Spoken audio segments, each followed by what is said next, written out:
Shalom, shalom, shalom mwana wa Mungu. Amani ya Kristo iwe nawe. Penueli International Service Ministry inakuletea kipindi cha Biblia kila siku ya Jumapili kuanzia muda wa saa 1 kamili hadi saa 3 kamili usiku, ambacho kinaenda kwa jina la Penueli Bible Reading Center, na hii ni platform ambayo inafanyika online kwa watu wote. Kwa hiyo tunapenda kuwakaribisha kabisa, karibuni.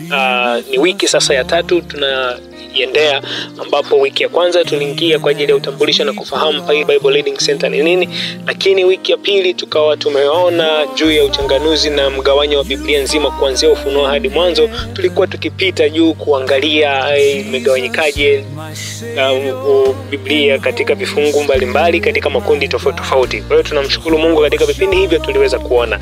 Na sasa wiki hii tutakuwa tunapita katika kitabu cha Mwanzo. Nikusii sana mwana wa Mungu, karibu tuweze kujifunza juu ya uumbaji na neno la Mungu. Katika hili hatupotezi muda, lakini tutakuwa tukijenga na kutengeneza mahusiano mazuri na Mungu wetu kupitia kulijua neno lake. Maadamu ametupa nafasi sisi ya kuweza kujua na kutuambia kwamba tulishike neno lake ndani yetu likae kwa wingi na yeye akae ndani yetu, hivyo tutakuwa na nguvu ya kuweza kuomba jambo lolote, kwa sababu tuna uhakika na tuna sababu na tuna ushahidi na uhalali wa kusema mbele za Mungu tunapoenda kudai kwa kupitia tunayo sehemu ya kunukuu. Biblia ni sehemu ambayo imeweka ahadi za Mungu kwa ukamilifu kabisa. Hivyo basi ni wasii sana wana wa Mungu, niwakaribishe. Tutapita katika historia mali ya kitabu cha Mwanzo na mgawanyo wake tutaweza kuona kuanzia sura ya kwanza mpaka 11. Tutaona historia awali ambapo kuna uumbaji, anguko, tutaona umo ndani yake lile gharika ambalo lilitokea kipindi cha Nuhu, lakini pia tutaona kwenye kipindi cha mnara wa Babeli. Na historia ya pili ni historia ya mababa au assistance.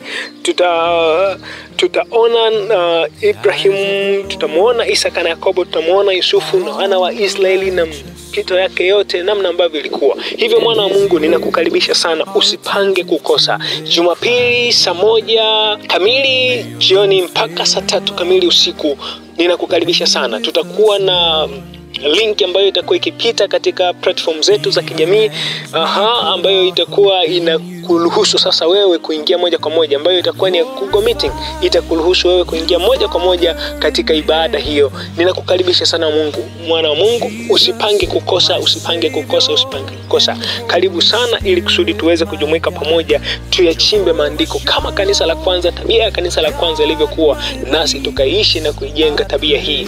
Usije ukakosa. Karibu. Ni mjadala ambao ni huru na wazi, kila mmoja anaweza kupata nafasi ya kuzungumza na kuchangia kwa namna ambavyo anaweza kawa, na tukamshukuru Mungu na kumtukuza Mungu kwa pamoja kwa ajili ya ratiba hiyo. Nikukaribisha mwana wa Mungu, na jina la Bwana litukuzwe kwa ajili ya hilo. Katika jina la Yesu naamini tutakuwa pamoja.